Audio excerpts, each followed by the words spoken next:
Now, this is a really, really important topic. If you have GERD, acid reflux, heartburn, or bloating, gas, any digestive symptoms, this video is very, very important. Now, one of the first things that people normally do when they have acid reflux is they go to the doctor and they get evaluated. And then they're put on a medication, usually a PPI or some type of antacid, which suppresses the acid. Now, at first, it might seem logical. You have this acid in your stomach. We got to get rid of it, right? But the question is, what causes acid reflux? Well, if you look it up, it'll say that acid reflux comes from the valve on the top of the stomach not closing properly. All right, well, that's cool. But what causes that valve not to be able to close? Well, they don't really know, right? And then my question is, okay, you're going to give me a medication. How long am I going to be on this? Is it going to correct my problem? What happens when I start the medication and come off? Are there rebound effects? Is it safe? Well, for certain PPIs, long-term effects are really bad. Osteoporosis, increased risk of cancer, increased risk of gallstones, increased risk of SIBO, small intestinal bacterial overgrowth, increased risk of anemia, increased risk of allergies, and the list goes on and on. So you always want to ask, how long am I going to be on these meds for? Is it going to be indefinitely? And what are the long-term problems? And what is the underlying cause of the problem? These are things that a lot of people don't really ask and they don't find out about. I recently talked to a lady who was on, she's fairly young. I think she's in her early 30s, and she's on 8 medications, right? And she doesn't feel well. How the heck are you going to know what is causing what is creating different effects? I'm not against medication, but when you're on that many medications, it's bound to create all sorts of issues, making you not feel good. But when we're talking about PPIs, anything that suppresses the acid, you really want to think twice before getting that medication. But of course, I need to give you a disclaimer, check with your doctor before taking any of my advice.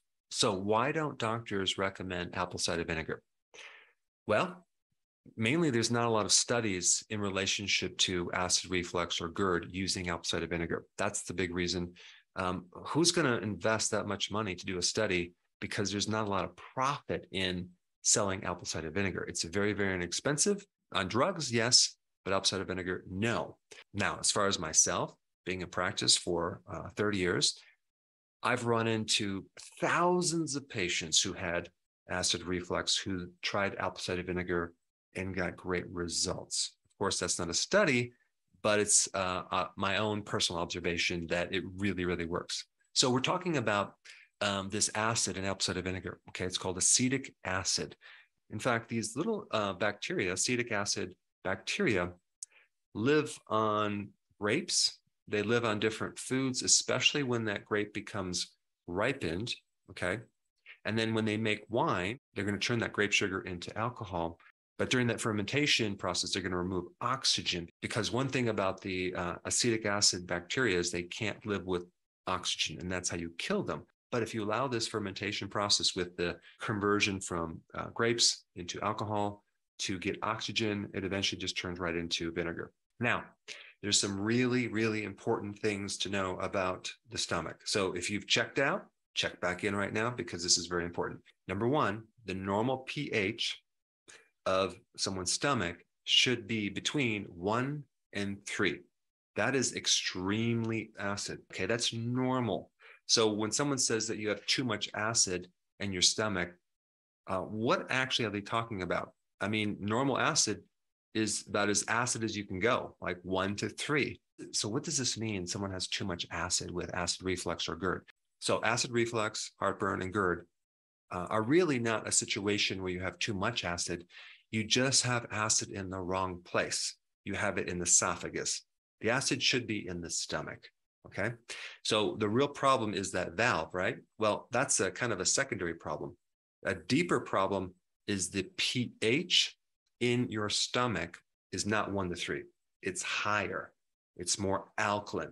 It's not as acid as it should be. And there's a sensing mechanism between the level of pH in the stomach and your valve on the top of the stomach. They're both in communication.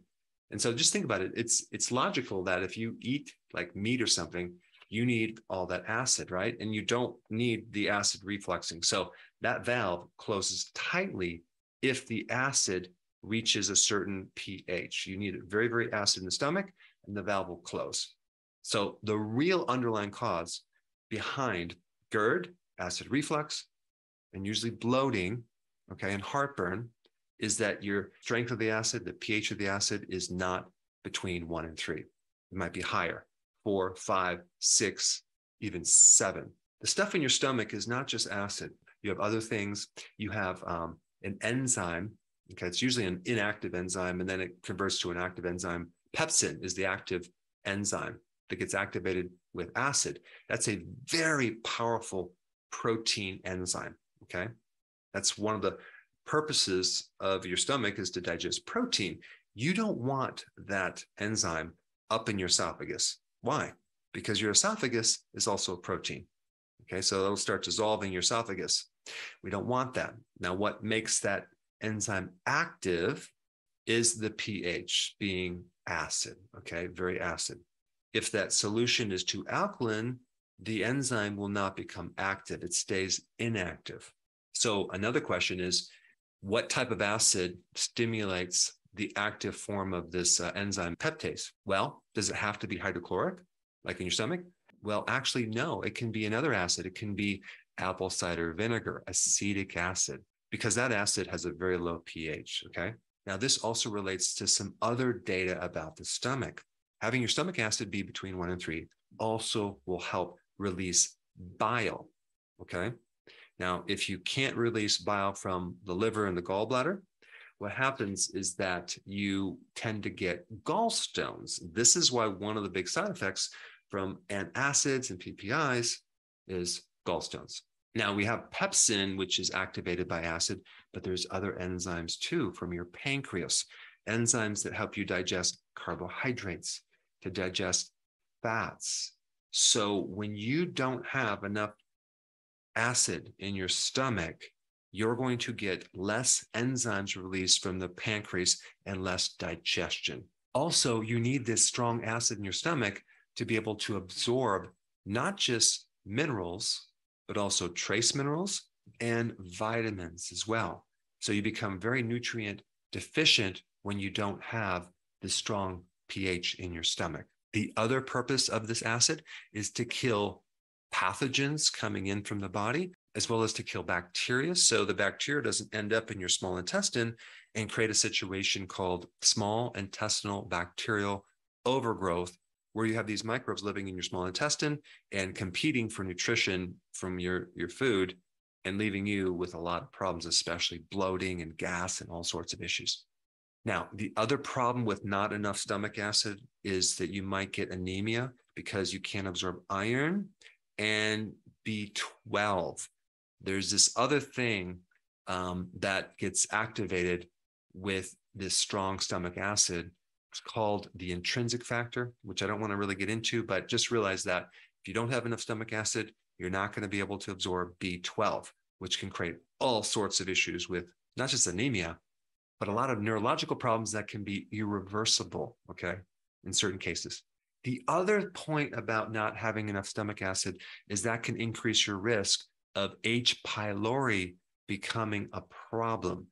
Normally, about 80% of the population has H. pylori in their stomach, but it doesn't bother them unless you lose the stomach acid.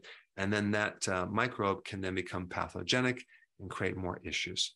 Okay, so we don't even necessarily need hydrochloric acid to fix a lot of these issues. You can use this very inexpensive apple cider vinegar. The type of apple cider vinegar that I'm recommending is not the Bragg's, okay? Bragg's sold their company to another company, and I found out they're diluting their apple cider vinegar. If you look in the back of the label, they add water, so it's not as strong as it should be. Instead, I recommend another company, Fairchild's. Okay, it's a great company. I buy all my apple cider vinegar from that company. And I also buy the apple cider vinegar for some of the animals that I'm raising on my farm. And they love it. I dilute it with water and they're very, very healthy. Okay, so this is a really simple solution. You get some organic apple cider vinegar, okay? And you just have to use 2 tablespoons in a glass of water. It could be 8 ounces, it could be 12 ounces, and you drink that before you eat, okay? That's the simplicity of it. That will help lower the pH. It'll start to help your digestion. You don't want to take this apple cider vinegar without diluting it. If you look at the problems with apple cider vinegar, it's usually related to someone not diluting with water and drinking maybe a lot of it in their swishing around their mouth, and it could affect their teeth. So all you have to do is just take a straw and then sip it so it doesn't go into the teeth, and you'll be fine. Now, I also recommend other things too. If you want to take it to the next level, I would recommend going on OMAD, 1 meal per day. Okay, why? Because now you'll give your system a chance to reset and heal, because it's the constant eating and the frequent eating and all the snacks that really disrupts the digestive system and probably is one of the underlying cause to this GERD problem in the first place. And then the last thing I would recommend is cabbage. Cabbage as a vegetable would be very, very important in any type of acid reflux situation, even ulcers. It really helps the stomach. I'm not going to get into why, but you'll find that you can digest cabbage better than other greens, and it will help you. Now, just realize that you'll probably have to do this for some weeks or months to fully correct it, but you're going to feel a lot better. And of course, I would also recommend a certain eating plan if you have this problem. That would be called the Healthy Keto Plan. And I will put a link down below so you can download this eating plan. Now, this other point I want to bring up, is there a situation where your stomach is producing too much acid? Yes, there is a condition, okay? But it's not very common. The most common condition is something called hypochlorhydria. That's low stomach acid. And one of the biggest triggers for that is just getting older.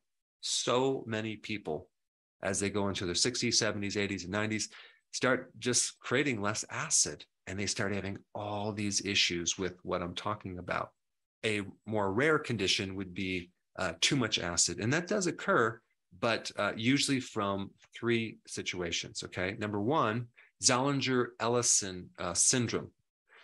Basically, that's a condition where you have this benign tumor in the stomach or small intestine, and it's causing the cells to produce too much acid, basically.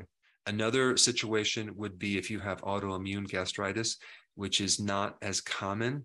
So the parietal cells that are making the acid are being attacked by antibodies, and then there's a compensatory situation. Your body's going to compensate and make more acid until eventually you burn out that cell, and now it's not going to make as much acid. Now you're going to end up with no acid. So you go from a hyperacid state to a hypoacid state, okay? And then the third situation for this sour stomach or this production of too much acid would be H. pylori, which I've already covered. And if you have H. pylori, which is kind of a pathogenic situation, you want to take mastic gum, garlic to try to kill it off, broccoli sprouts on a daily basis. Sulforaphane in broccoli sprouts is a potent way to kill off or put this H. pylori into a dormant stage. Now, one very, very important point. If you're drinking apple cider vinegar and you feel worse, the burning increases, it could mean that you have either inflammation in your stomach lining or an ulcer, in which case you don't want to take apple cider vinegar right now. You have to heal this ulcer or this inflammation. And for that, you want chlorophyll. I recommend a high quality raw wheatgrass juice powder for that. Okay, you take that, and it does take some weeks to heal that area. And then I also recommend the intermittent fasting for sure, and the healthy version of the ketogenic plan, as well as Zine Carnosine. Very, very important.